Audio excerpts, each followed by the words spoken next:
अजमल आमिर कसाब को फांसी की सजा दी गई है।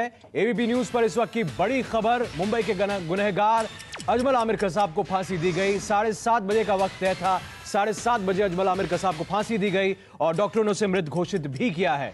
और इस बीच खबर यह है कि कुछ देर बाद इस बात की आधिकारिक पुष्टि और आधिकारिक ऐलान भी हो सकता है। हमारे साथ नीलेश खरे मौजूद है, उनसे बात करते हैं। नीलेश, बहुत जल्द मुमकिन है कि महाराष्ट्र सरकार आधिकारिक तौर पर इस बात की पुष्टि कर दे कि कसाब को फांसी दी गई है। लगता है नीलेश खरे से हमारा संपर्क नहीं है, कोशिश करेंगे दोबारा उनसे बात करने की। लेकिन जानकारी के मुताबिक 8:30 से 9 बजे के बीच जो है मुमकिन है कि ये फांसी की सजा दी गई है कसाब को, इसकी घोषणा गृह मंत्री करे। हमारे साथ नीलेश खरे जुड़ गए हैं। नीलेश, कुछ देर बाद इसकी आधिकारिक घोषणा भी हो सकती है कि कसाब को फांसी दी जा चुकी है। जी हाँ, महाराष्ट्र सरकार द्वारा इसकी घोषणा जो है अगले कुछ ही मिनटों में हो सकती है। महाराष्ट्र के गृह मंत्री आर पाटिल लगभग 8:30 से 9 बजे के बीच प्रेस कॉन्फ्रेंस संबोधित करेंगे, जिसमें अधिकृत तौर पर घोषणा कर दी जाएगी कि अजमल कसाब को फांसी दे दी गई है। जैसे कि उमेश ने भी बताया, जो जानकारी उपलब्ध हो रही है 7:30 बजे ये फांसी जो है दे दी गई है और मृत घोषित अधिकृत तौर पर कर दिया है। महाराष्ट्र सरकार ने इसकी जानकारी केंद्रीय गृह मंत्रालय को भी पहुंचा दी है। जो जानकारी उपलब्ध हो रही है उस अनुसार जैसे ही फांसी की प्रक्रिया पूरी हुई, महाराष्ट्र सरकार द्वारा होम सेक्रेटरी ने केंद्रीय होम सेक्रेटरी को फोन कर इसकी जानकारी दे दी कि अजमल कसाब को फांसी दे दी गई है और उसे फांसी के बाद मृत घोषित कर दिया है।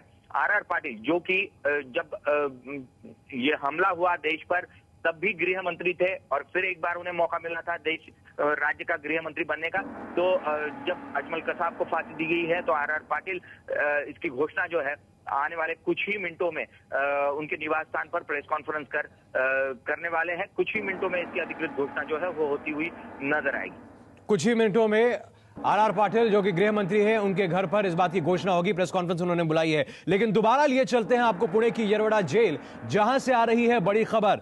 एबीपी न्यूज संवाददाता उमेश कुमावत ने लगातार ये बड़ी खबर दी है।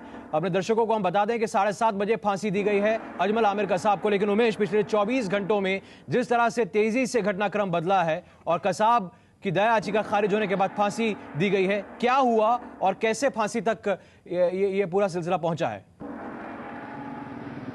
देखिए, बड़ा नाटकीय घटनाक्रम है सिद्धार्थ। अगर इस घटनाक्रम को हम देखें, जिस तरह से उसकी दया याचिका पहले तो खारिज हो जाती है, उसके बाद सरकार कोई वक्त नहीं लेती उसको यहाँ पर शिफ्ट करने के लिए, क्योंकि दो ही जगह थी। अगर सरकार के सामने विकल्प होता, अगर उसको फांसी देनी है तो महाराष्ट्र में दो ही विकल्प है सरकार के सामने। या तो उसे नागपुर की जेल में इस तरह का इंतजाम है, उसके बाद इस येरवडा जेल में उसका इंतजाम है। तो सरकार के पास सबसे बड़ा विकल्प तो यही था कि मुंबई के पास 3 घंटे के अंतर पर जो है पुणे है, वहां पर अगर इस बात का इंतजाम है। काफी पुरानी जेल है ये, यहाँ पर इस बात का इंतजाम है फांसी दिए जाने का। तो काफी नाटकीय ढंग से जो है सरकार ने बिल्कुल वक्त नहीं लगाया। जैसे उसकी दया याचिका खारिज की, तुरंत ये फैसला लिया गया कि उसे अब कोई विकल्प नहीं था सरकार के सामने और अब कोई उसको बचाने का मौका भी, उसको खुद को बचने का कोई मौका नहीं था। और इसलिए सरकार ने तुरंत उसको यहाँ पर शिफ्ट कर दिया, क्योंकि यहाँ पर ही इस तरह के इंतजाम है कि उसे फांसी दे दी जाए। तो इसलिए पूरे गुपचुप तरीके से जो है उसे यहाँ पर लाया गया। कोई कहीं पे इस बात की खबर पता नहीं चली कि कसाब को जो है वो आर्थर रोड जेल से शिफ्ट कर दिया गया है। और आर्थर रोड से जेल से शिफ्ट करने के बाद यहाँ पर लाया गया, लेकिन यहाँ पर भी किसी तरह की सुरक्षा के इंतजाम नहीं है। मैं आपको एक बार दोबारा दिखाऊंगा, देखिए किसी तरह के सुरक्षा के इंतजाम नहीं है। लेकिन अभी जो हमने खबर चलाई है उसके बाद पुलिस यहाँ पे जमा होना शुरू हुई है। ये आर्थर रोड जेल, ये येरवडा जेल का जो है वो गेट है, वहाँ पर आप देख सकते हैं कि ये पुलिस वाले यहाँ पर मौजूद है। ये पुलिस वाले अभी आए हैं, इसके पहले यहाँ पर कुछ नहीं था। देखिए इस तरफ में मैं आपको दिखाऊंगा कि पूरी तरह से खाली है। ये बाहर के गेट, बाहर जो है जो पत्रे की तरह लगाए गए हैं, यहाँ पे पत्रे लगाए गए हैं, वो है यहाँ पे। तो पूरी तरह से खाली है, यानी कि किसी तरह से किसी को इस बात का शक ना हो कि कसाब को यहाँ पे लाया गया है। इस बात की पूरी जो एहतियात बरता गया और कसाब को यहाँ पे कल ही लाया गया था, क्योंकि आज उसका वक्त तय था। और हमारी जानकारी के मुताबिक इस ऑपरेशन को अंजाम देने के बाद जो पूरे महाराष्ट्र के बड़े पुलिस अधिकारी है इसके अलावा पुलिसकर्मी है उनको अलर्ट पर रखा गया था क्योंकि उसको फांसी दी जानी थी, लेकिन ये खबर उसको 7:30 बजे की है जब उसे फांसी दे दी गई है।